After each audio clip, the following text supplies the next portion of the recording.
Everything's a thought. Everything's mental. You create your reality with your thoughts.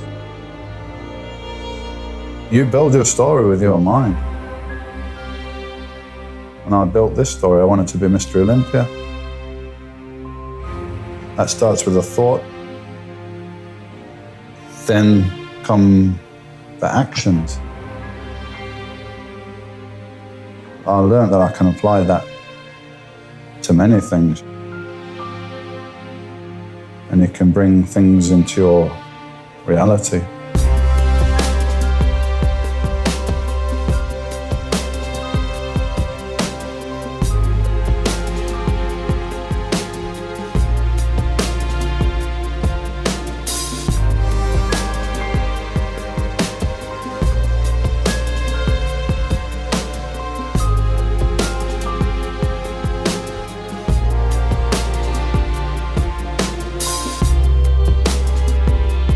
Dorian Yates. The Shadow. Mr. Olympia. Universally recognized as the best body on the planet for 6 years in a row. Dorian built his story by pushing his body to the limits of human potential. He sacrificed friends, family, and any concept of a normal life. He achieved extraordinary things and was worshipped for it.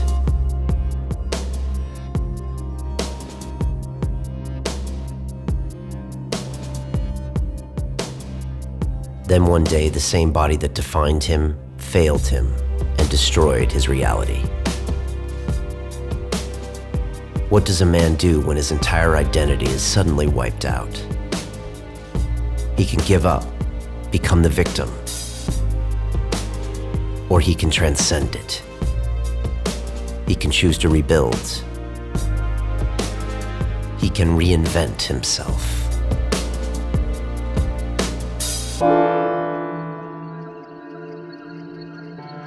Everything begins with a thought, and then come the actions. My name is Brian Rose.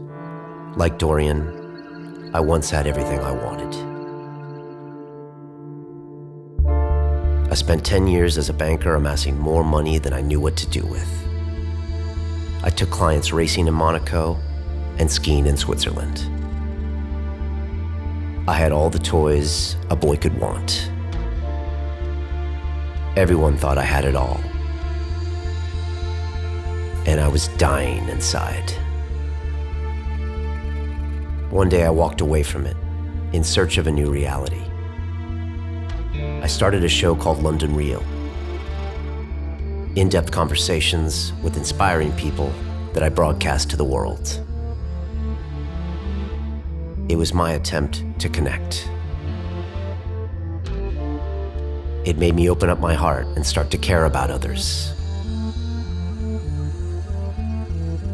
I began to reinvent myself. And I started to heal.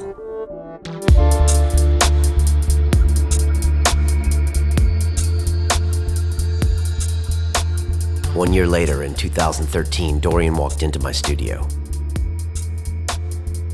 I was surprised. He had never spoken at length to the media for his entire career. Hence his nickname, The Shadow.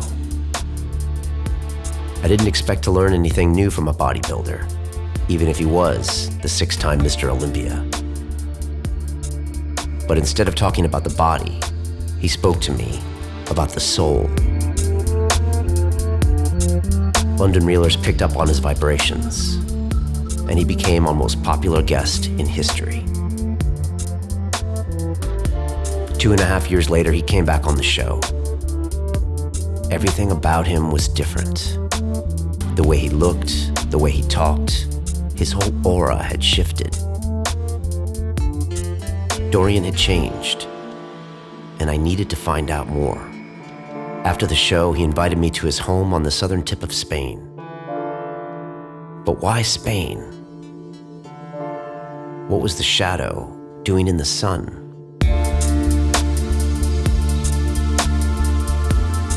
I finally had my chance to find out what truly made him tick.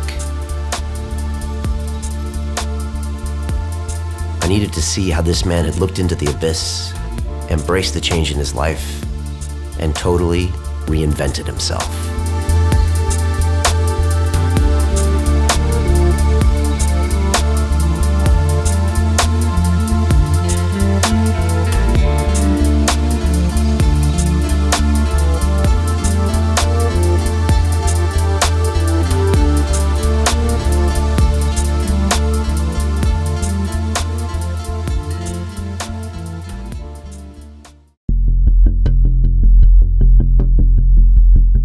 First day here, and Dorian told me to meet him at the gym. It was time for me to understand how the shadow was created. To do that, I needed to walk a mile in his shoes. The way I approach the contest is Dorian Yates against Dorian Yates of last year.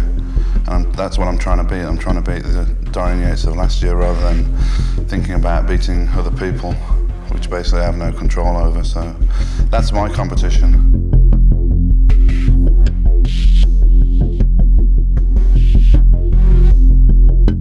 Dorian had pushed past every physical instinct in order to reach his goal. He used anger. It can get you a long way.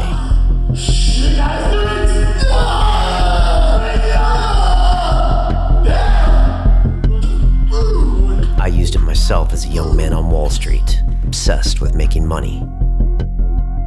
But what people got to realize is when I'm on stage, when I'm in the gym, that's my job. And to me, you know, it is serious. I take that seriously. But Dorian took it to another level. He pounded his body into submission day after day after day. Everyone has access to the same equipment, the same knowledge, even the same drugs. What made Dorian different, what made him a champion, was embracing the pain. Because where there's pain, there's growth. Dorian's leg training sessions were notorious in the bodybuilding community. The bigger the muscle group, the bigger the pain. Dominate the machine!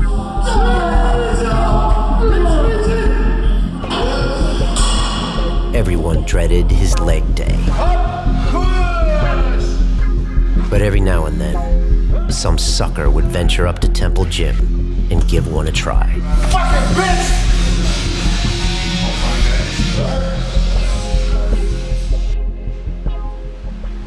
It never ended well.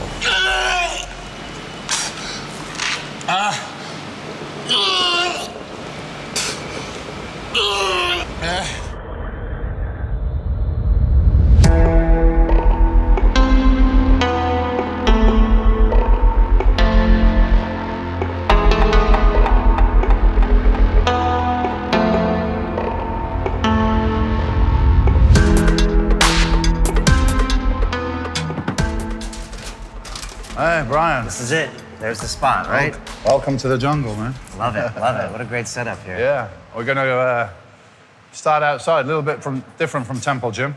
Yeah, We've right? got a nice outside area with the sun and everything like that. So we're going to start out there with a little bit of stretching, mobility exercises. Okay, sounds good. And it's leg day today, man. It's leg day. It's straight in the deep end, man. Why not? You're known for your leg days, Yeah. right? So it's going to be fun. Let's go. Let's go outside. What do you look for when you look for a gym to train in? It's really about the equipment, good hardcore equipment, and preferably a conducive atmosphere.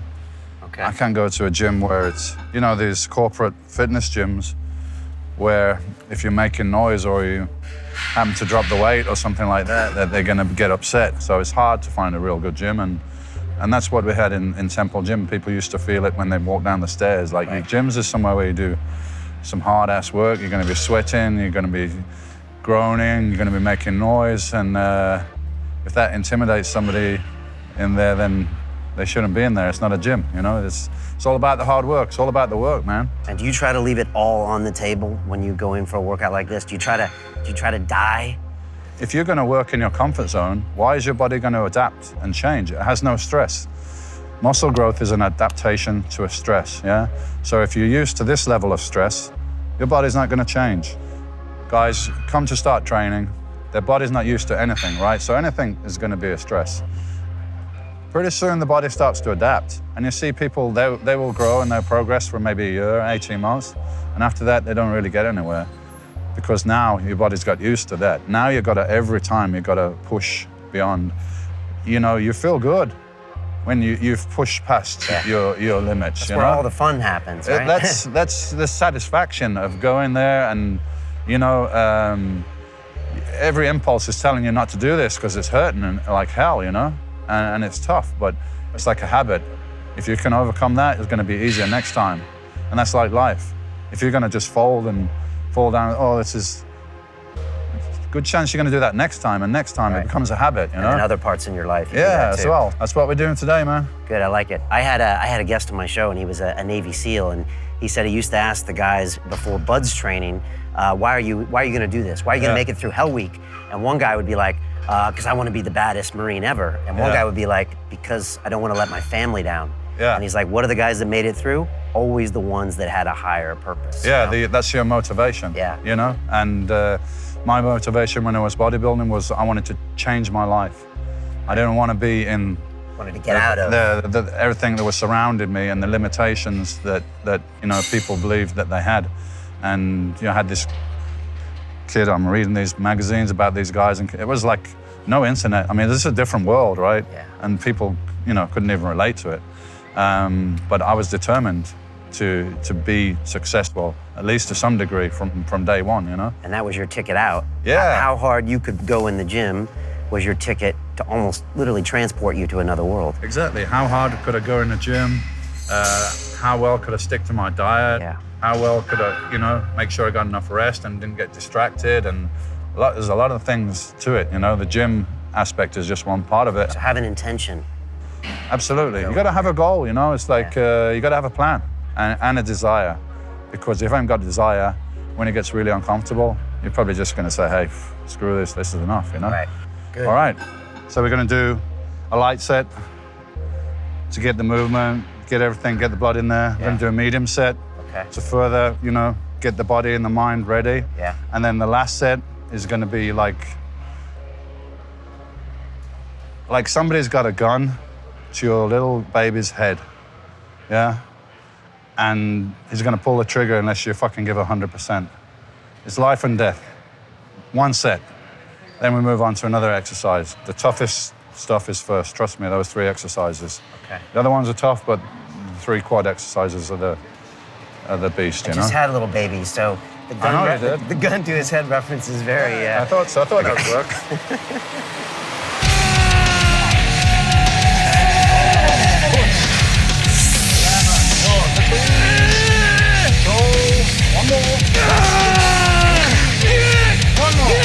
One more. Let's go. Push. Control down. Control. Okay, great. Go. That's pretty painful. Yeah.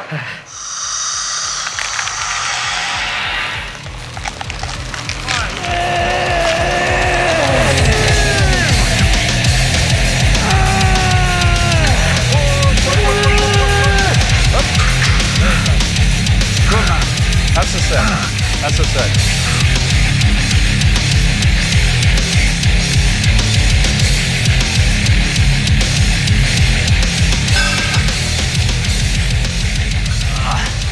Are these like the plates you had at Temple? These are old school, right? Yeah, these are real weights, man. Do you like? Real old iron. You prefer know? this? Yeah. Don't want to be too sanitized, you know? It's not nice. It's nasty, this shit, you know? Nasty, right? Yeah. Dark and nasty. Yeah, exactly. You gotta get angry. You gotta push. You gotta visualize whatever helps you get through that set, you know? I used to do, you know, I say to myself, this is for my family. This is for my wife and my kid, and, you know, and even like kind of a fuck you motivation. This is for everybody that thinks I can't do it. Yeah. You know? Let's see about that. This is them laughing at me when I don't. And this is because I don't want to be like them. like that guy, you know? Right, you know? right. I don't want to end up I gotta like fight. him. I gotta get out there, you know? And so it's you and the weights keeping you from being like that guy. Exactly, yeah. Powerful.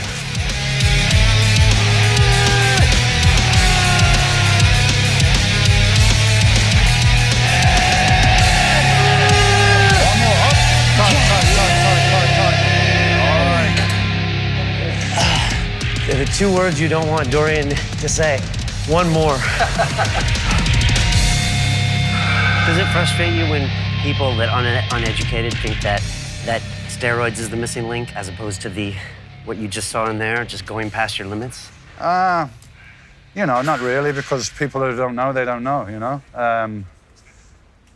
Maybe if I knew nothing about bodybuilding, I might assume that, because, I mean, a bodybuilder looks like something really strange, right? Like a freak. But, you know, we all know that guys cycling around the mountains and other athletes use steroids, maybe not to the extent that bodybuilders do. It's part of the game. We never deny that. But We're seeing what this is what it's all about, yeah, you know? this is what it's all about. Steroids just help you to recover from this Right. stress, you know, more efficiently. And as you get bigger and stronger, it's harder for your body to recover, you know? And it gets to some point where you just reach a ceiling because you can't recover from the exercise. That's why I tell people that, you know, that haven't been training very long or beginners, you don't need steroids. And then if you're going to compete, maybe then you're going to make a choice. But I wouldn't recommend it to anybody that doesn't compete. I don't see the point, because you can't, once you stop taking the steroids, you can't keep all those gains. You cannot, yeah? So then you get somewhat of an addiction with people because they feel good to be this powerful guy and they don't want to lose that. So then they're in a cycle of continuously taking steroids, which is, Yeah, you know? yeah. Would steroids help you with a little extra aggro in the gym sometimes? Yeah, you know, testosterone is a male hormone. It makes you, you know, gives you that drive, gives you that aggressiveness. Yeah. So you will get that from steroids, and you've got to be careful that doesn't spill out into other areas of your life, which, you know, it does sometimes with some guys, you know. Yeah. They can't control that. I was very good at channeling all my aggression in the gym, and I didn't have anything left for afterwards, you know. So I didn't have that problem, but it will increase your aggressiveness and assertiveness and all the things we associate with being masculine male.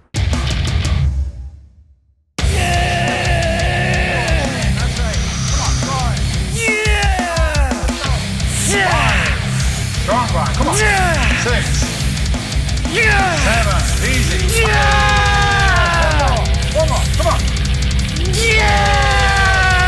3. 2 more. One more. You got it. Come on. You got it. Come on. One more. Last one. Everything. Rock it up. Down a bit. This side. All right. That's it. Good set. Okay? Yeah, good. It's taxing. I can see you're already going a little pale. There's oxygen there. A Oxygen little there. darkness there. Which is strange because I do legs every week, but I don't do them like this. Yeah, well, not many people do, but if you want to get results, this is the best way to do it, you know? Yeah, you have to fight every impulse Yeah. to stop. Yeah, but you knew we were there, right? Yeah. You knew we were there. Nothing bad can happen. But my lizard brain tells me I'm gonna get crushed. Yeah. And I have nothing in my legs. Yeah. So that just shows you probably, if I wasn't there, you probably would have finished 3 or 4 reps less than we did. Yeah. And that's the key. And if I don't do that, I don't really make Everybody wants improvements. to know what the secret is. You just learn. Those That's last it. 3 reps. So That's the difference. it's just the fact that people aren't willing to go to the most painful place in their brain. Day after day. Day after day. Day after day. Nothing special about this. It's every day, call it day in the office. You know, it's another day in the office. This is, you know, this is what I do.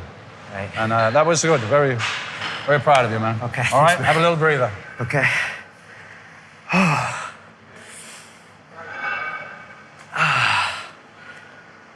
Man. Walk around a little bit. Walk Okay. around. Move. Dorian's proud of me. That's a good sign. Yeah, that was pretty intense. I didn't realize it would be that like mind-boggling. I've done these exercises before, but I've never done them with Dorian there. And so he just forces you to go extra hard, and he's piling a lot of weight on there. And so, yeah, but I just trust him and then go for that extra. That last set I thought was gonna crush me, that last rep. But he's right, that's what gives you the breakdown in the muscle that gets you to the next level. And most people, probably myself too, go to the gym and they train within their limits. So, but how you gonna improve if you don't get out of your comfort zone? It wasn't really my body. I was very detached from it. It was like a project that I was working on, and through hard work and dedication, I could build this project.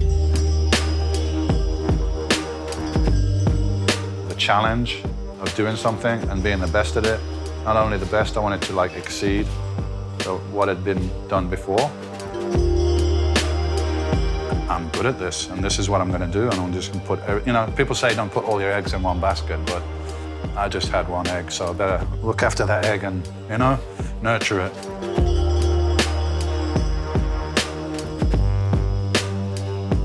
We're talking about the results of consistency, of 10 years of dedication, day in, day out, absolutely getting the most out of each day. It's all about the work. Nobody worked harder than me in bodybuilding. I'm sure of that fact. The guys that competed against me, they were so good because I was there. They knew this maniac, yeah, was over in England, in the cold, in the rain, in this dungeon, and he was just kicking ass day by day. A lot of deaths I've seen throughout my life. You know, my sister died when I was younger, my father died, my grandparents died, so, you know, probably more motivation to really make something of this opportunity, this life. Let's do something.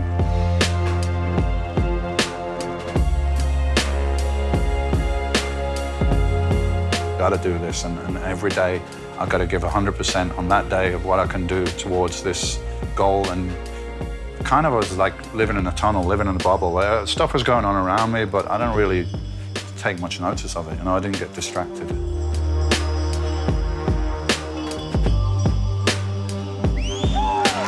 Try and find a picture of me smiling pre-97. Try and find one. There's very, very few pictures. I mean, that tells something to me now, you know? That very stoic, and I was known for not smiling on stage. You know, I created a whole other persona which people liked anyway. It was the mean, you know, Terminator guy that doesn't smile and is like a rock, you know? So in a way it worked for me, but it wasn't in any way planned. That was just the way I was. This guy, he comes out of his gym in Birmingham, goes to a contest, devastates everybody, and disappears, and everyone's like, who's that guy? Where does he come from? All this enigma, and then disappears in his gym for another year or 2 years and just trains and doesn't let anyone see him because he's got sweatshirt on all the time, and then pops up again and just blows everyone's mind and disappears again. Like a shadow. I almost feel like a different person now. Now I feel really kind of getting to know who I am, what I am, and feel comfortable about that. But I'm 54 years old, you know, so I'm just starting to get there.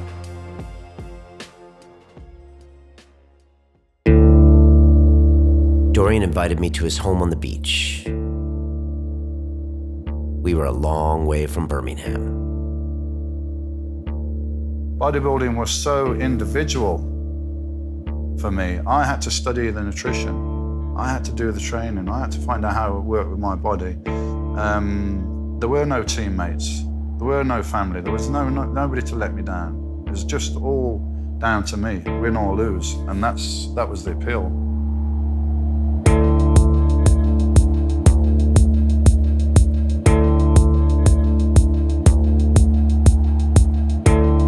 He said he had something to show me that no one had seen before. Something that would reveal his innermost self as it was back in his training days. Dorian always turned to London real when it was time to open up. Year after year, he came back when he had something new to reveal to the world. Dorian didn't let many people in, but he trusted me.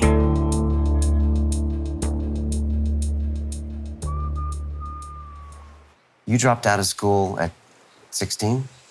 16, yeah. I didn't do my formal examinations or anything like that. So who taught you the scientific method that's based in his books? Because I trained science as a kid. I became an engineer later, and it sounds like you're holding a pretty strict protocol to a scientific method here.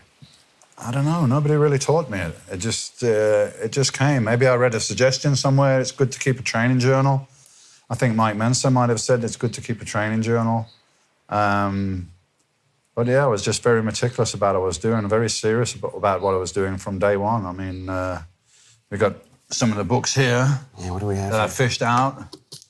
I haven't got them all here, but this one is from May 1984 to October 1984. And I started training in 83.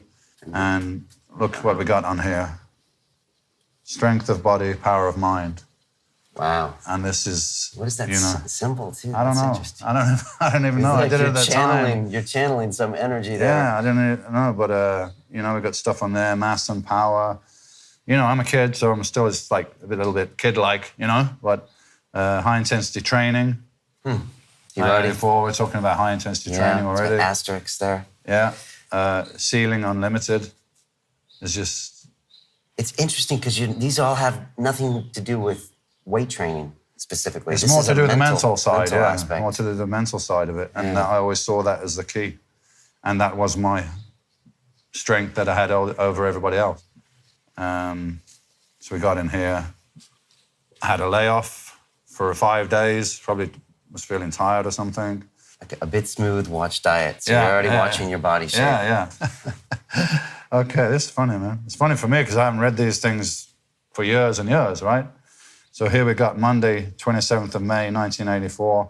Lack of motivation and concentration. I'm totally ashamed of this lame workout. Total intensity blasting from now on.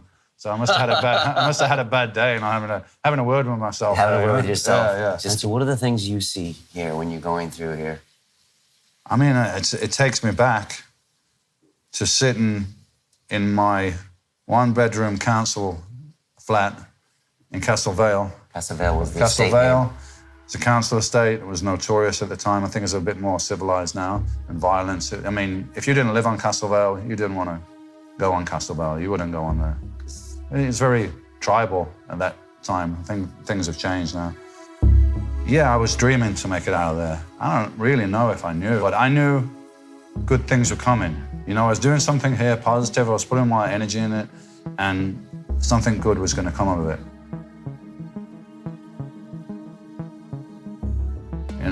And I knew I had potential to do something.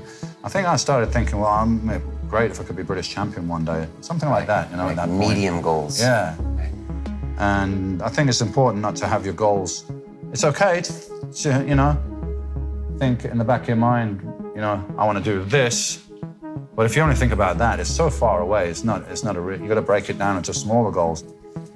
And I'll be sitting in my apartment writing this stuff down. I remember now being there. I mean, even when I won the British Championship, I was British champion, and I came home to this council flat, very sparsely furnished, as I said, just a mattress. I didn't have a proper bed, a couch and a TV and a cooker, and that's it. But I don't remember being unhappy or anything like that. I was just really happy to be driven and being able to pursue these goals. Might be my first Mr. Olympia contest, and people might think, well, he's going to be overawed by the occasion and intimidated. There's no way, I'm prepared psychologically. I believe in myself, and I'm coming to show everybody what I've done. Mainly, I just kept myself to myself, and I was this quiet guy that, just used to catch the bus and go to the gym and come back again, and walk down to the supermarket and get his groceries and cart them back to the apartment. Did they even know you were a bodybuilder? Yeah, people recognize, they recognize the physique when it starts developing. Probably for the first couple of years, not really. Because you stay covered up, I'm sure. Yeah, I was always covered up. I wasn't doing it for anyone else. And it's kind of like I didn't want to show anybody because it wasn't ready yet. Right. It's like an artist with his painting. They don't want nobody to look at that shit till it's finished, I like to go home, you know, in my own environment, with my own family, my own friends, and everything where I feel comfortable, and just train there, and nobody knows what's going on. And I'm working day in, day out, all year round to improve my physique. And then I can pop up, you know, here like at the Mr. Olympia, and everybody's going to be saying, wow, what happened to this guy, you know, because they haven't seen me all year, so they're going to see the improvement. How do you equate those two Dorians in your own mind? This guy was literally daily goal-oriented, if not hourly. When to train, when to eat, how much to train, versus you now. And it seems like your goals now are very, you know, general goals. I want to be a better person, I want to connect more. I want to travel, I want to experience, and but without this groundwork, and I look back and I got a tremendous respect for this young guy, you know, because all the odds were stacked against.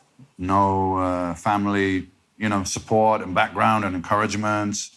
You know, living on my own in a council estate, and it's just so far away from what, you know, the home of bodybuilding in America and stuff. So I was just dreaming about it. Did you take time off between a big win? Well, that was leading me into a recollection that I had after one Mr. Olympia. I don't know which one it was. And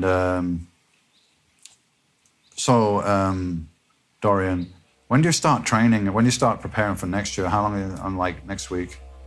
Like, with a straight face, next week. I'm like, sorry, what do you mean? Next week.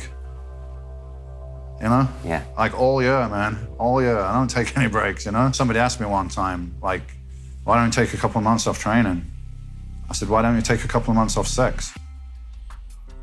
Pushing and pushing resulted in me getting injuries, and whether I did get to the next level, that's a matter of opinion. I think some areas I did improve even after the injury. A lot of people don't really know this, but this year I had a lot of problems with injuries and so on. And there was a couple of times I really thought it wasn't going to be possible for me to be here and be competing in the Mr. Olympia. But I persevered, I pushed through, and it makes this victory all the more sweeter. And it makes me, reinforces how important the title is to me. And I'll be back next year, I'll definitely be back next year, and better than ever. But obviously, once you get that bicep injury like that, it's never going to be the same. So that was a weakness. I felt threatened by my injuries only. But 95, no, I remember feeling very positive. 96 and 97 was, you know, with a tricep injury. That was my most doubtful moment. But 97 was very tough, not one I enjoyed at all. I was on stage having to take painkillers, anti-inflammatory and stuff like that, and I didn't feel like that indestructible guy. And it's probably the nearest I came to being beaten by Nasser El-Sambati. The funny thing was, as I said, this total tunnel vision, this total dedication to this lifestyle and this goal, I was starting to feel uncomfortable with it.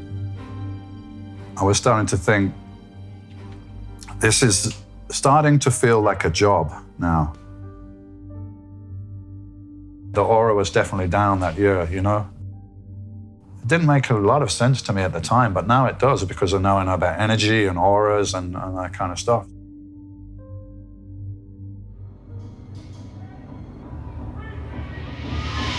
Behold, here cometh the dreamer.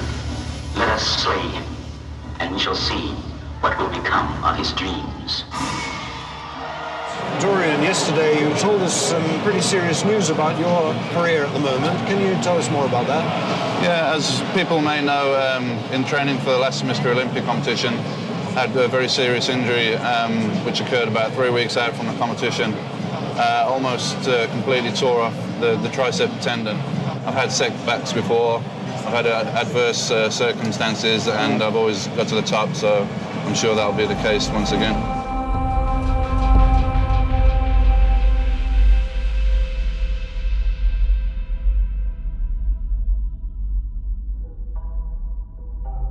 It was actually clinical depression after retiring from bodybuilding. Somebody close to me died in tragic circumstances. My marriage was breaking up and getting divorced. I stopped cold turkey taking anabolic steroids, which is a powerful hormone and obviously has effect on your mentality.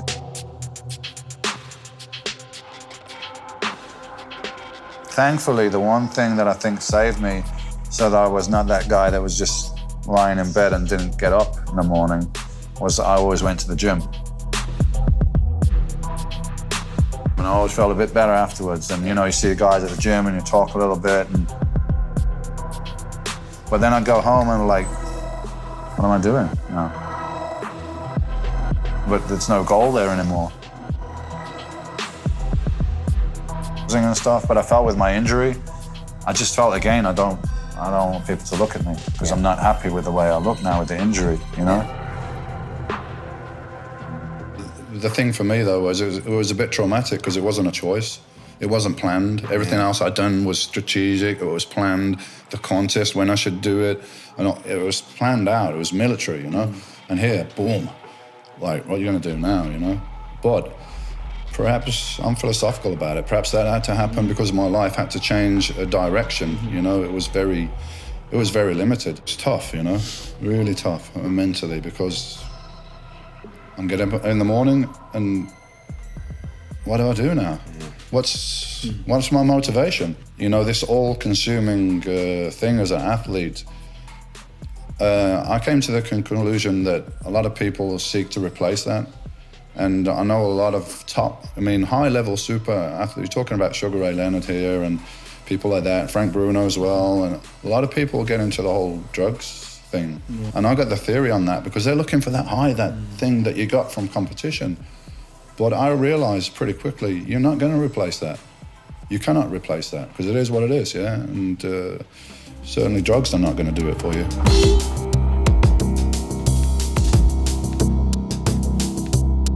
If depression is living in the past, partying was Dorian's attempt to live in the present. William Blake once wrote, "The road to excess leads to the palace of wisdom. You never know what is enough until you know what is more than enough." Excess was something I knew plenty about.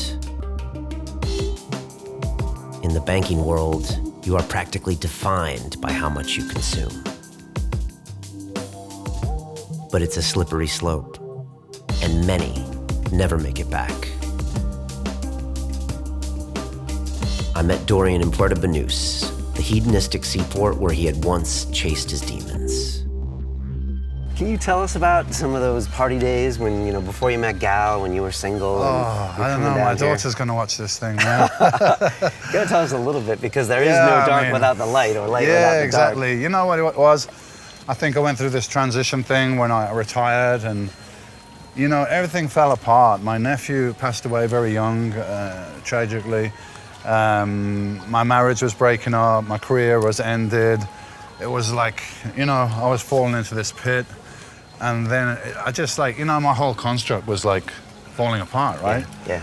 So I think often people that, you know, start to get spiritual, they go through this like crisis first, you know, and maybe that's what it was. And I started reading a lot of religious stuff, and that's where I started, you know. I started reading books and gathering information and realizing, you know, things weren't exactly as I thought they were, or they, you know, growing up and watching TV and going to school and all that stuff. But I think it was almost too heavy at that time. Right. You weren't ready to receive that message. I was then getting the facts, but like, what am I going to do about this, you know? So it was a little bit like, okay, but I'm just going to have fun now, you know? Yeah. So, I partied a lot in Vegas, in the States, New York. You know, whole weekends just out there partying, different girls and all that stuff. I think I had to do that because I was living such a, you know, restricted lifestyle. Because you were living like a monk for those 14, so I had to go through all that to like get balanced out a little bit. Right. And you know, when I met Gal, I was pretty slightly balancing out, and so that was at the end of 10 years of that, right? Yeah, man. I mean, not like, hey, I'm just a hedonistic party animal all the time, because I was still, you know, still eating healthy, still going to gym, all that stuff. But on my trips away and things like that, you know, I go hell for leather, and I partied just as hard as I trained and anything else I do. Yeah. So I was into that crazy stuff, man. I mean, I was thinking today, several times, guys offered me their wives. Like, Dorian, you're so cool, I like you so much. And my wife likes you as well. You know, you want to have her, you can have her. And that's just a crazy thing. How do you respond to that, Dorian? Usually, you know, like a little bit, thanks a lot, and just like kind of smooth it over. And at one time I was like, okay, let's go for it.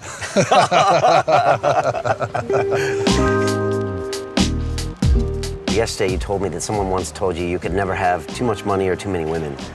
Yeah, that was Mike Mensa.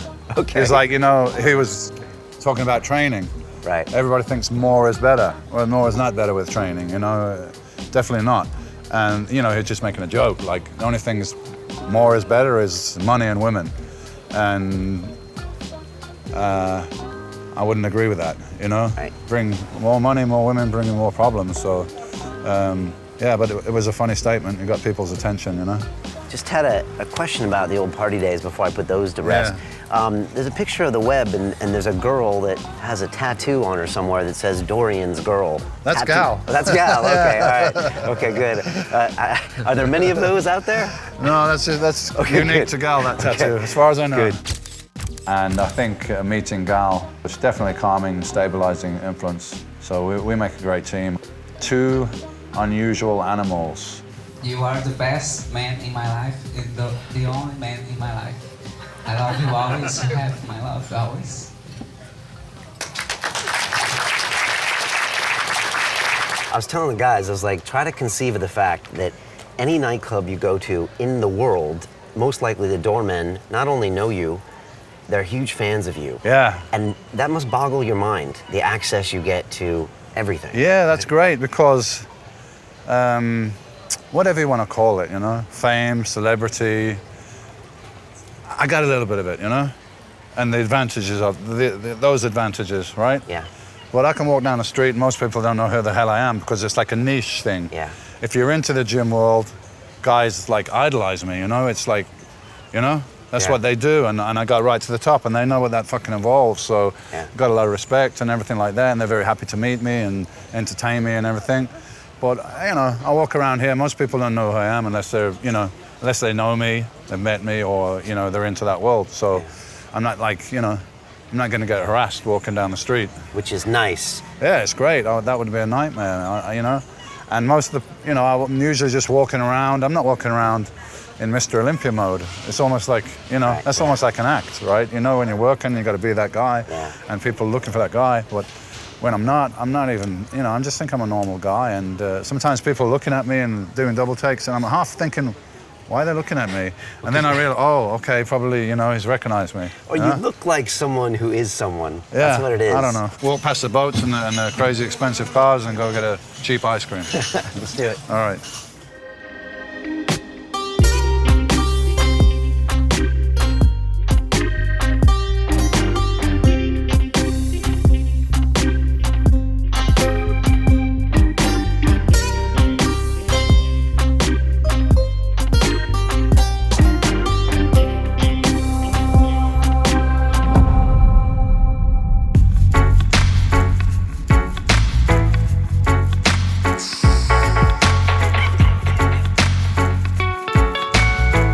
I was a little uneasy about meeting Dorian at his private members club. The best herb. I had a funny feeling this wouldn't be like any place I knew in London. Best herb on the scene. This was really not my scene.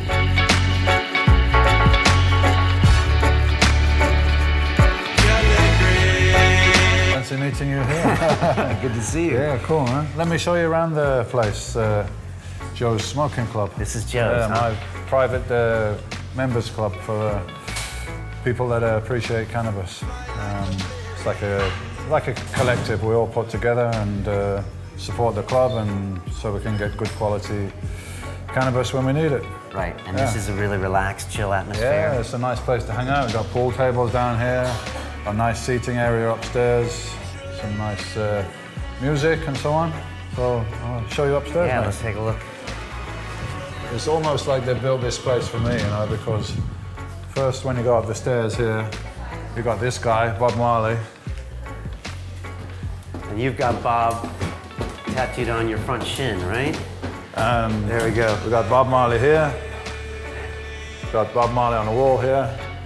So here you got the upstairs nice seating area. Some cool messages on the wall. I love this. That's what it's all about, right? Peace, love, enjoy, relax. That's what it's all about, and that's why we're here. There was one condition for this whole trip Dorian had insisted upon. To finish the whole thing off on Sunday night, of course, Brian has promised to smoke a joint with DY. That could be the most dangerous thing you ever agreed to. It could be. It could be. We'll have to get that on tape as well. We will. We will. I was hoping he would forget about that one. Yeah, it's my friend Abdul. What's up, man? You doing all right? Abdul, how are you? Brian, good to see you. So what's on the list today?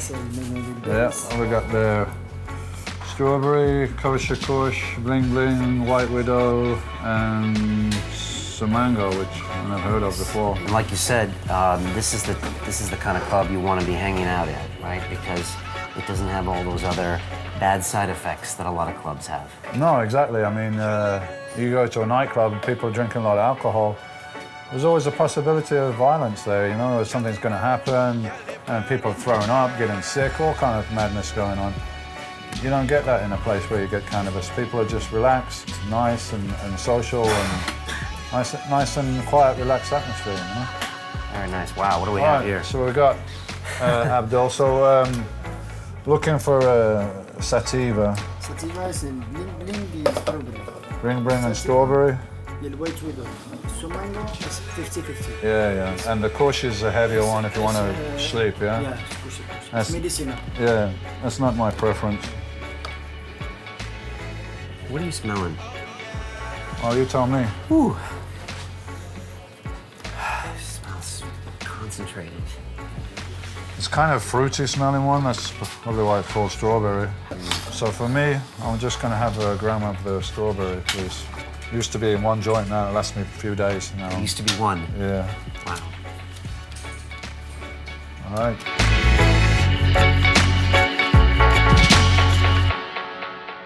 I was wondering if you could tell me about your relationship with cannabis.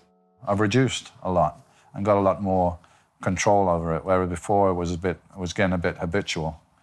You know, because the plant has a spirit, and he said the spirit is like inside, the spirit is like controlling you, you know? And that's what happens. It's very seductive, and you can take too much and then it's not such a positive thing. And this plant is a teacher plant, just like the ayahuasca. It's a teacher plant and it's a helper. Too much of it is not good. It's imbalancing your energy. So you need to, you know, get on top of that. So I still smoke, but it's way less than I used to. And now I do it with respect and I do it with some intention. Why am I smoking?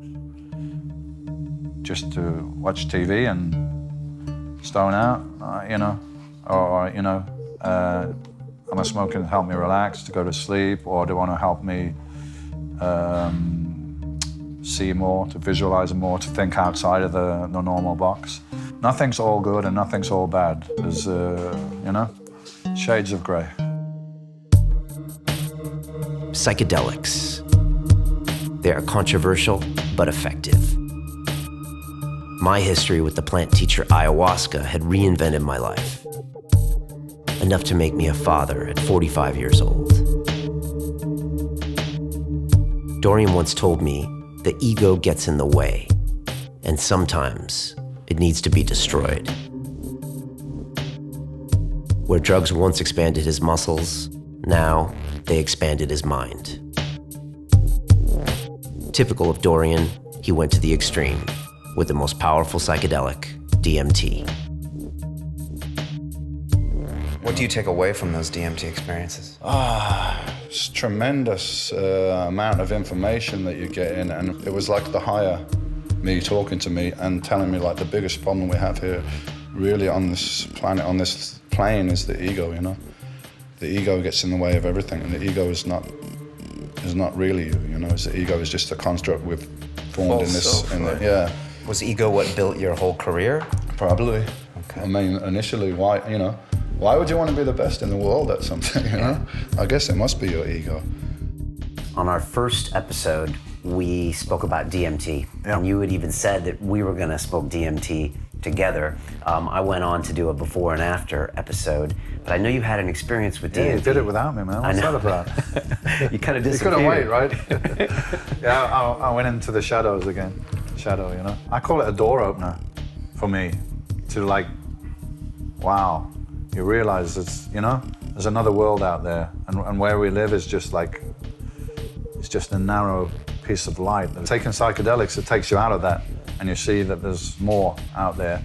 I don't know if I would take psychedelics again, or maybe I would take ayahuasca again if I felt there was a reason, if I had something I really wanted to know or work on or something like that. But it comes to a point where once you picked up the receiver and you took the call, put it back down, and you don't need to take that call again. And you much prefer ayahuasca over DMT because it's a longer message. Well, now I'm going to contradict my first interview, aren't I? I gotta be honest, it was like something I would never do again. So I just met my future wife and I said, look, I'm gonna take this stuff now. And she said, oh, I'll look after you. I said, I'm probably gonna puke and shit myself, so if you still fancy me after this. It made me as sick as you can. I mean, this stuff was just like drinking paint stripper. It was just to get it down was a chore, you know? But as far as like revelations and hearing things and seeing things, I didn't get too much. I was quite disappointed, to be honest. Now I look back, I did hear something. Now I recall. Not what I wanted to hear, not what I wanted to see, because I didn't really see anything much. But I got a repetitive message in my brain, stop poisoning yourself. Because I was, you know, drinking, doing the party drugs sometimes, all this kind of stuff. So I was poisoning myself.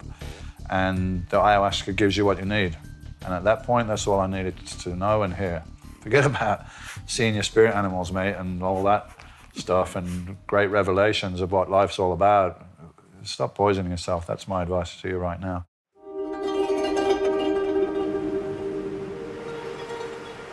I love to be in the sun, man. 50 years of living in Birmingham. Now I've become like a beach rat. Huge change since the first interview I did. You know, I'm still just doing the same, training heavy and, you know, and I spoke to my business partner. He's like, do some different things. Got new interests with the yoga and the meditation. And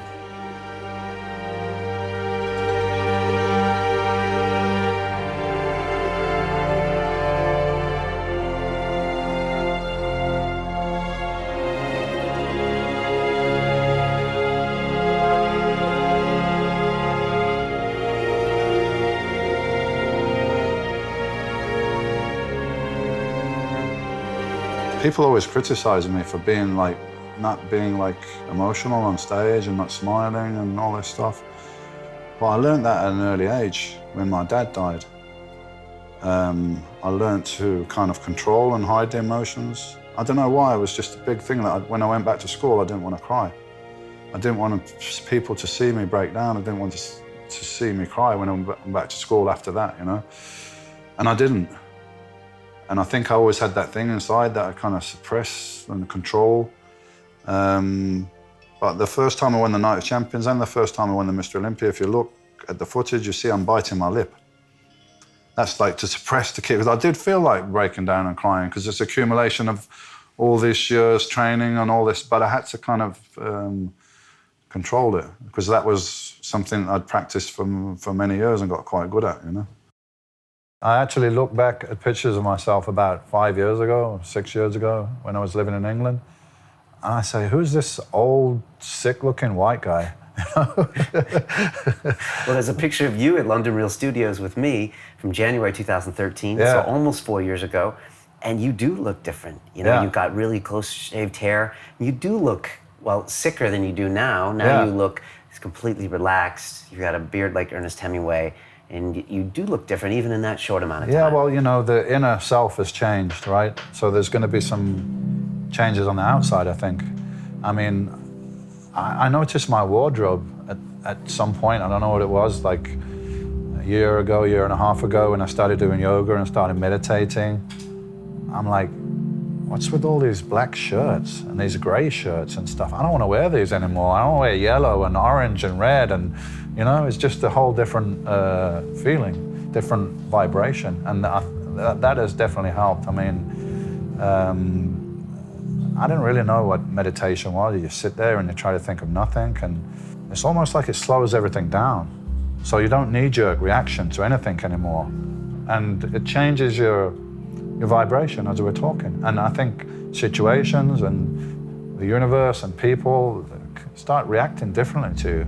Do you think you can kind of draw parallels between that and when you used to lift in the gym? Are there similarities? I used to say that training was my meditation, because it's kind of, you're focusing on one thing, focusing on one subject. I'm focused on this exercise and lifting this weight and feeling the muscle stretch and feeling it contract. And while I'm doing that, I'm not thinking about anything else. So my mind is getting a rest from all the other shit, like whatever I gotta do today, what about the bills, what about this, what about that, you know, that's all gone. When I went to the gym, that is all gone. So exercise is a form of meditation as well. It all fits together, you know, meditation, physical exercise, diet, the whole thing, the whole lifestyle, it all goes together. Including yoga now. Including yoga, yeah. And there's a funny thing. Well, why did I start doing yoga? It was about 2 years ago. Is the last time I took DMT. And I made my very best effort to take absolutely as much as I possibly could. But in any case, I came back from that and I felt like something's wrong with my body.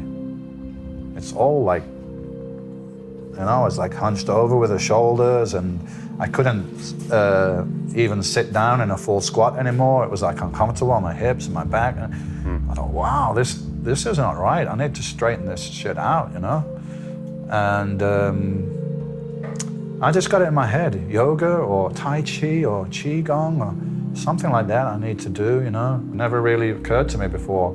Looks like a woman's thing, like silly things, with hand up in the air and like, I squat 600 pounds and bench press 450. And so I had these big, powerful legs and everything. So we got into a pose, a warrior pose, which is like a lunge, and you got to hold it, you know? I didn't realize how long you held these poses. I thought it was a couple of, you know, I started shaking, and then I just buckled and I fell on the floor. And Gemma, who's my instructor, just looked at me and went, Dorian.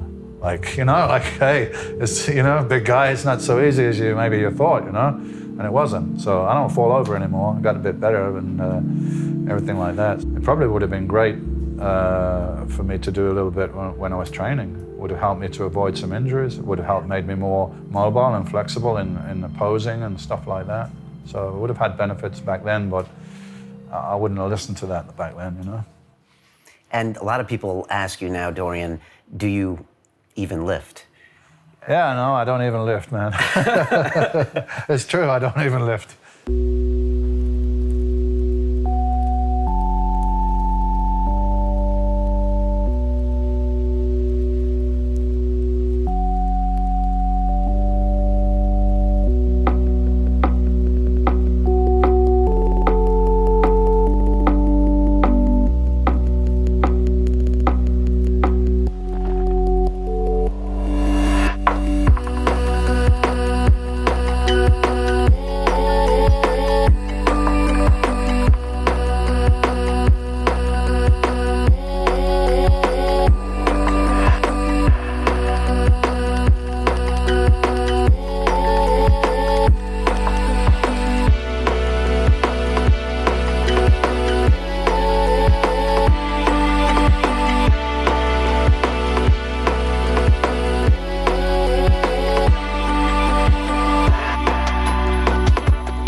I feel like I've almost got a new body.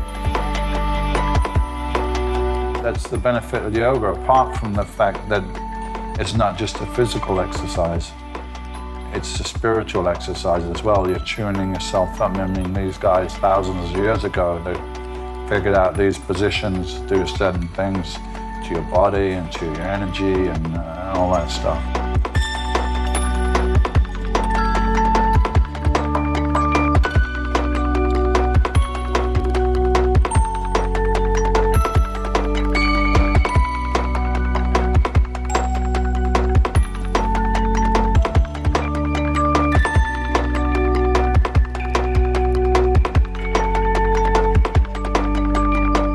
There's been a few times when we've At the end, we do a meditation at the end to relax. And a few times I physically start crying at the end. Not anymore, but I think there was stuff that had to come out.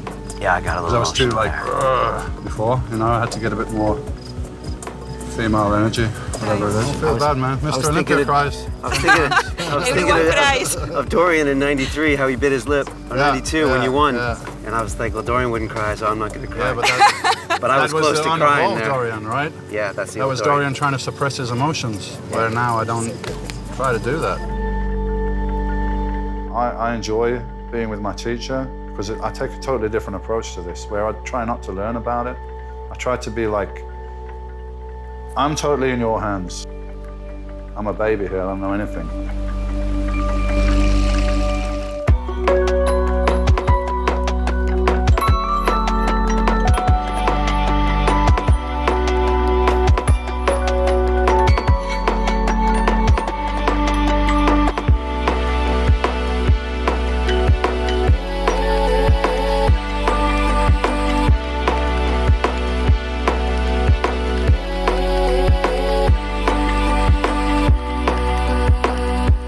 Yoga session stirred up a lot of emotions from my past. I'd come a long way in the last few years. And seeing Dorian flowing with movement and energy on that beach made me realize how far he had come. There was a lightness to him. You would never guess that this was the man they once called the Shadow. Now he was vibrant, spontaneous, with nothing left to prove. He seemed truly free. Hi, man. Give me a hug, give me a hug. Thanks, Yeah. All right. Come on, Jim. It has different, can you see it? Because I see it. Yeah, that's some shit. Yeah. I'm over all my things.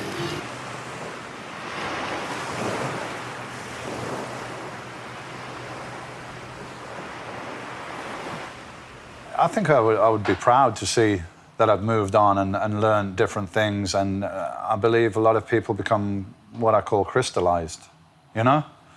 Very early on. This is who I am. This is what I'm about, and that's it. I see it a lot with the people from the bodybuilding world. It's like they are Mr. Olympia or, you know, whatever champion they are, and they're a bodybuilder, and that is what they are, and that's what they'll be. It's not like I'm dismissing my past. My past it made me who I am, but I don't need to stay in the past, you know? I don't need to still be that guy in the past, and I don't need to feel, you know, the greatest thing in life, the greatest freedom is when you don't give a fuck. You don't give a fuck what people think anymore. That's really freedom, yeah? Dorian asked me to meet him on the beach. I didn't know what for. To see the remainder of this movie and find out what Dorian and I smoked on that beach, come to londonreal.tv and watch it for free. And for a limited time only, you can also see 6 hours of behind-the-scenes bonus footage, including my entire leg workout with Dorian in real time, our full interview at Joe's Smokers Club, and of course, the entire conversation at Dorian's balcony. We talk so much more in depth about his training, mindset, his almost vegan diet, how he feels about cannabis oil, so much there. So come back to londonreal.tv, join our community, and I'll see you on the inside.